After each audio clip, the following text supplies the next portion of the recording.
Hello, and welcome to Spotlight On, the podcast that brings together business leaders, entrepreneurs, and experts covering a range of topics. I'm Nicholas Barton, founder and CEO of the Barton Partnership. We're an award-winning executive recruitment and consulting solutions firm providing permanent search and independent consulting services across strategy, sustainability and M&A, data and analytics, and transformation and change. Today's guest is Sonia Davies, CEO of luxury tour operator Scott Dunn. Sonia joined the business as Chief Operating Officer and was appointed CEO in 2018. Before that, she was Chief Commercial Officer at private aviation company NetJets and European Change Director of product distribution firm Cisco. Sonia began her career as a strategy consultant at the Parthenon Group, followed by Bain & Company. Sonia, thank you for joining us today. Really good to see you. So let's start with the first question. What are the main challenges and opportunities you see for the travel and tourism industry as we enter this great period that we're in now, this recovery period? That's a good question, Nick. I'd say it's an oft-repeated phrase that there is real pent-up demand for travel. But people will move at their own pace. Some people are desperate to travel and some people are still not yet comfortable to leave their homes. But we really are seeing that pent-up demand in all of our markets, which for us is the UK, the US and Singapore. But with different restrictions in different markets, it means it can take some time before that pent-up demand actually comes to fruition. I actually think that the rebound for travel and tourism is going to be just as challenging as the close down was, but in quite different ways. So many parts of the travel and tourism supply chain had to retrench, be it travel agents, airlines, hotels, guides, and the industry itself has actually seen a loss of talent as some people have simply fallen out of love with travel and tourism, because it's actually been, a pretty challenging 15 months for everyone. But as things do come back, and we're seeing that already, there's always opportunity. We continue to stay actively engaged with our customer base throughout the pandemic. We restarted our outbound calling program in June last year, and we've seen that to be hugely popular with our guests, just loving the fact that we're staying engaged. We're keeping us top of mind for when they're ready to return to travel. We continue to invest in our CRM program, our SEO program, all of those sorts of things, so that we stay front and center of mind when people are ready to book and to go on holiday again. And the reality is we already have lots of our guests with holidays on the books for the future. So we know that, we want to get them on their holidays so they can then book the next trip. But unfortunately, there have been names who haven't made it through the pandemic. And some much loved firms have sadly had to close. So that also in turn does mean opportunity, both because there's people looking for new jobs, suppliers looking for new partners, and guests looking for new companies to work with. So I think there'll also be opportunity for the businesses who've been able to stay in business, as we get into this infamous recovery place as well. The other opportunity for the industry is continue the progress on the concepts of responsible business. There was a lot of talk pre-COVID, certainly in travel and tourism, about the importance of sustainability. And I think that is still here. It hasn't gone away. I think what has shifted, though, it's not just about environmental sustainability, it's also about communities. So many dollars from travel and tourism make their way into the community, and that has really, really suffered through this pandemic. So the concept of responsible business, I think, for our industry is not just going to be about environmental sustainability, but supporting those communities in which we send our people and in which we work, as well as the topic of diversity and inclusion, which is something that I think all businesses, regardless of whatever sector we're in, have got to continue to focus on as we go through this COVID recovery phase. So with that in mind, are you expecting a busy second half to 2021? And already are you taking, I would imagine, and I've heard this, that even the cruise lining industry are fully booked now for the next 2 years, so 2022, 2023. But is there still a hesitation in the market regarding bookings at the moment? Or are you expecting, as more countries come onto the green list from the amber list, are you expecting a stronger second half in terms of bookings for travel? So We've seen it goes up and down like the proverbial yo-yo, and it is so heavily impacted by the messaging in the media and also what the government is saying. So as the government, puts up the barriers and the flags about, at one point they were saying it was illegal to book a holiday, which was frankly quite ludicrous. They made it illegal for you to go on a holiday, but it didn't stop you booking a holiday. So we've had people continue to book and seen decent demand throughout the pandemic. But as the our favorite traffic light system has started to kick off, we are seeing, the demand skews itself in the short term towards those green list destinations. But those peak travel periods for school holiday periods, for festive holiday periods, and things like the migration in Africa, those peak periods are getting booked up and are already booked up. But also, COVID has also meant that some of the places people love to travel to have increased their restrictions on the number of people they'll allow to go. So be it Machu Picchu, be it the number of gorilla permits that Uganda and Rwanda will allow to be sold to go and visit the mountain gorillas.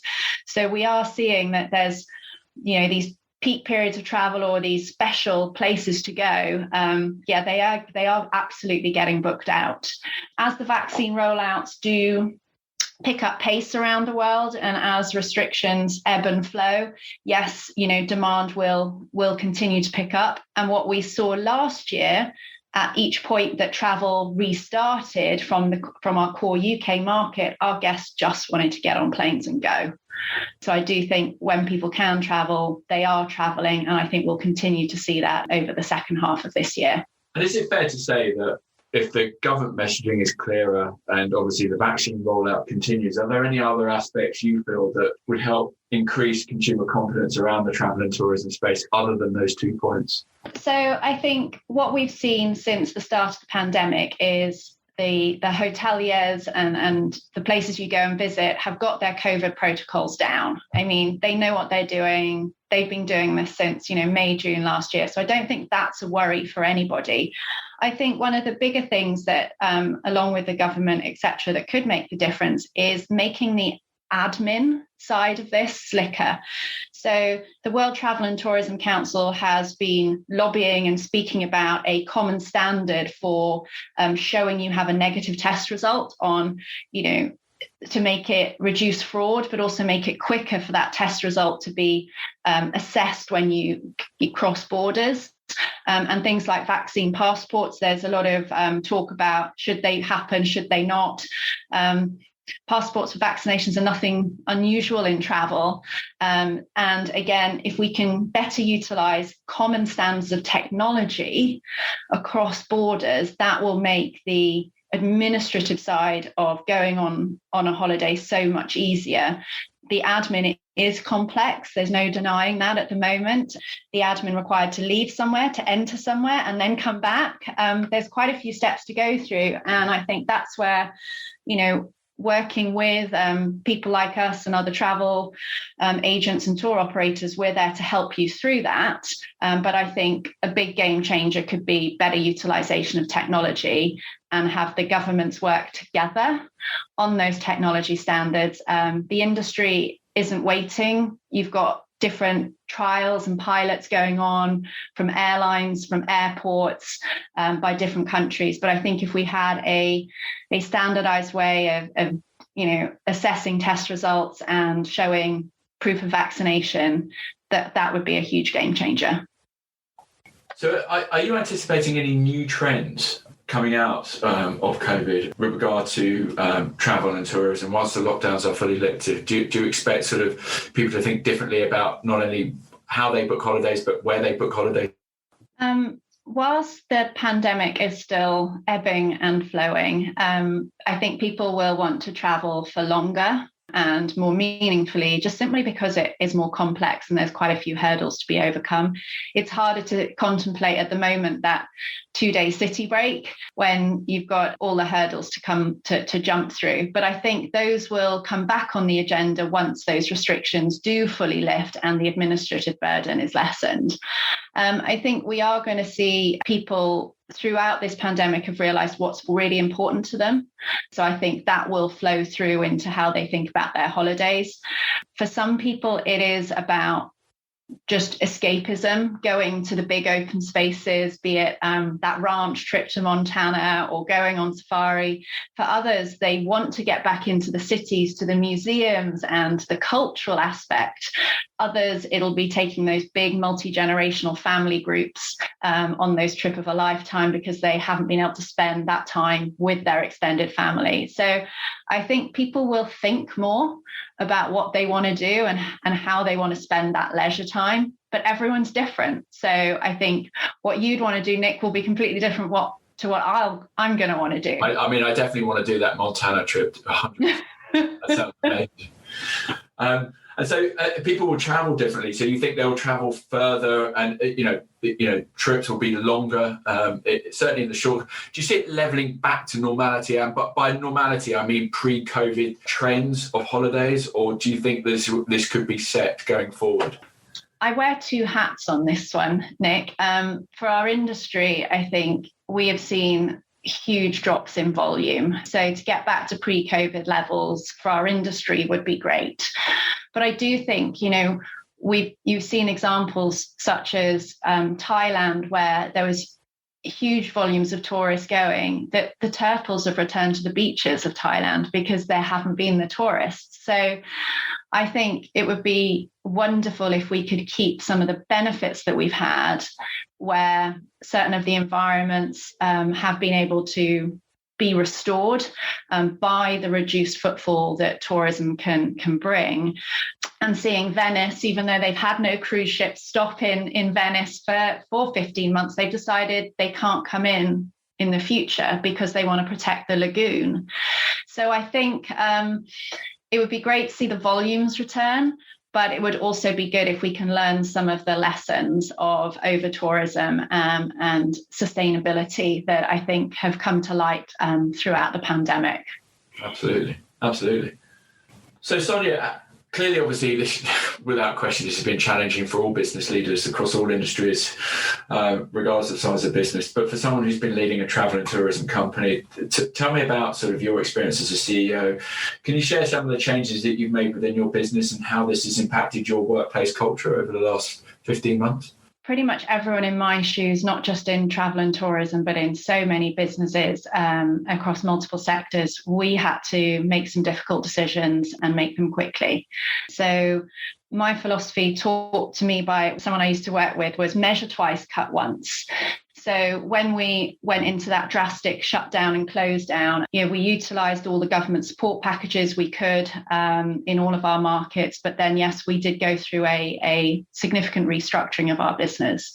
First time really in the business's history, we reduced our headcount by over 40%. So not small.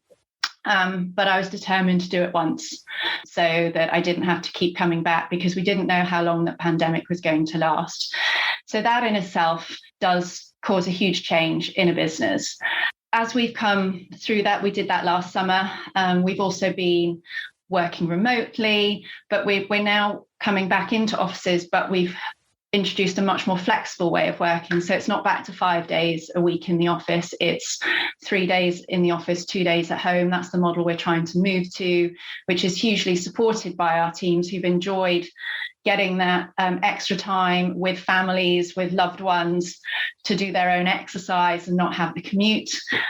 We've also seen, because we've had to become a smaller team, and we've had understandably some knowledge gaps and some capability gaps which appear, the cross-office and cross-team collaboration has never been greater. And we introduced a whole series of secondments. So whilst my sales team didn't have much selling to do, we were doing lots of postponing, we had lots of work we wanted to do in marketing. So we did some secondments into marketing, into looking at our responsible travel policies, into our finance team. And we've helped people develop new skills. And interestingly, some of those secondments are now turning into permanent roles as people have gone, do you know what, I really liked finance, I really like the analysis, there's a vacancy, I'd like to apply. And so we're finding that we're developing our talent better because people aren't sitting in their silos so much. So I think that has also changed our culture, and people are working much more as a team. And I think that's been one of the silver linings through all of this, is I feel we're a much better, closer, more functional team than we were before COVID. That's amazing. That's fantastic. So let's talk about sort of what you've learned as a leader then specifically. What has the pandemic taught you about leadership, about your leadership? Can you share some insights about your own style? Has it, obviously, as a leader myself, I've had to adapt. Well, we've all had to adapt. How have you adapted? What changes have you noted in your own style of leadership over the last 15 months? So the first thing that I quickly figured out after I had the why me moment, I was like, why me? What have I done to be leading a travel business when, the biggest challenge in travel's history, in recent history hit? And I quickly decided, you know what? I've had this privilege to lead this business before the pandemic, and I'm going to do my damnedest to lead us through this business. So I quickly put the why me hat down and just, frankly, got on with it and said, I'm going to do the best job that I can in a situation I've never been in. My personal style is not to be front and center. I'm a relatively quiet individual, but leading from the front has never been more important, especially when you go into something that is so unknown and frankly so frightening for most of our people in our industry, not knowing what on earth was going to happen. So for me, it was very much do what I would normally do, which is set the strategy, set the plan, because that's what, that's my strong skill set. But it was also about get in front of it, get out there, communicate. And my approach has always been to communicate openly and honestly about where we're at. I always said to the team, when I've got something to tell you, I'll tell you. I'll answer anything you can, but there's some things I just don't have any answers to yet. And it's been just dialing up the communications much more than would probably be my natural style. And I'm just keeping that going throughout this last 15 months. I also believe, and this is how I've behave through COVID, that as leaders, we need to show we're prepared to get involved in all things, especially some of the hardest things. For our business, one of the hardest things has been not just the impact on our own people, but dealing with our guests through the first part of the pandemic in particular. So, I've dealt with the angry guests. I've been on the phones. It's not just been our frontline sales team. I am the escalation point, and I don't shy away from that. And I do believe that as leaders, when you're in situations, when you're asking your teams to move mountains, you've got to be in there and move them with them. So, Sonia, when you reflect on, I guess, the last 12, 15 months, hindsight's obviously an amazing luxury we wish we all had. Is there anything you would have done differently? Is there anything you would have done in a slightly different way, in a better way, when you reflect on that time? There are things every day I could do better. Could and should we have considered the impact on mental health and well-being sooner than we did? Yes. Could we have communicated more clearly to guests at times? Yes. There's always things we could have done better. But I'm also a firm believer in you get on with the hand that you're dealt. And, I had a hand that I had coming into COVID, and I had to make the best of it. So I truly do believe that the actions we took and the plan that we followed were the right ones for the business. And that plan was based on what was in our control, what we could influence, but also understanding the magnitude of those uncontrollable external factors. And there's been so many things in this pandemic that we couldn't control. Our focus and what we did with our whole business and our teams was let's focus on what we can do and do the best with what we've got. And I think that's been our approach. And it's also been what I've tried to do as a leader, is not try and take everything on that I can't change. And that's been the message that I've tried to instill in my teams, because we all desperately want to do the right things, make our guests happy, make our shareholders happy. But there's only so many things we can control. And that's what we focused on. And has the board been supportive with you? Have you had someone that you could, as you say, as we know, it's typically quite lonely in the top, and I would argue it's particularly been quite lonely during COVID, etc. Have you had someone that you could engage with as a mentor, as a coach? Has the board been supportive? Yeah. So we have a great senior management team.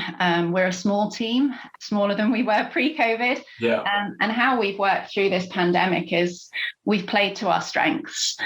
almost irrespective of what your job might say you're supposed to do, we've made sure that we've played to each of our strengths through this period, which I think has been part of how we've navigated it as well as we have. In terms of, me, myself, I have to work incredibly closely with my CFO. And in the first half of the pandemic, I worked with an interim CFO, a fantastic woman called Carolyn Bresch. So she was a huge support to me. And my chairman, Simon McMurtry, has always been available. He has trusted me to get on with what he knows I'm good at. He knows I'm an operator, I'm a planner, I'm an executor. And then he pulls me back and out of the weeds when he sees, I'm getting, too caught up in things. He's been great. The board, I couldn't have asked for more support. Everything's been virtual. I haven't seen any of my board members since last April, maybe, but we've had very regular meetings, really honest, open, constructive dialogue. And again, we've utilized the different strengths around the board table. Not everyone's strength is finance and things like that. Other people's strength is how to communicate to customers, how to communicate to the team. So yeah, I've used those support from different people based on what they're really good at. Fantastic. So what does the future hold for Scott Dunn, and what does success look like for you over the next 12 months going forward? I believe the future for Scott Dunn is incredibly bright. We have a fantastic team, loyal guests, and a great set of partners that we work with around the world. And all of those factors have meant that we've done pretty well throughout this pandemic. We worked really hard pre-pandemic and throughout the pandemic to continue to refine our operating model. And so we're looking ahead now to seeing our business regrow, delivering those exceptional holidays to more guests around the world, more new guests, more existing guests. And frankly, we've got a plan. Success for me will be measured around some KPIs, guest net promoter score, team satisfaction, and obviously our financial KPIs. But as importantly, it's making tangible progress on responsible business, community, diversity and inclusion, and sustainability. We are a small business, but we've got a big voice, and I want that voice to make a real difference. Fantastic. Well, Sonia Davies, CEO, Scott Dunn, thank you very much for joining us today. It's been a pleasure talking to you and hearing about certainly the trials and tribulations over the last 12 months in your industry, and I've clearly been at the forefront of the main challenges, but pleased to hear that you're optimistic going forward. And certainly, I think we all, certainly myself, and I suspect everyone listening to this is going to look forward to traveling again with our families and experiencing life outside of our homes and our immediate areas going forward. So thank you very much for your time today, Sonia. Thank you, Nick.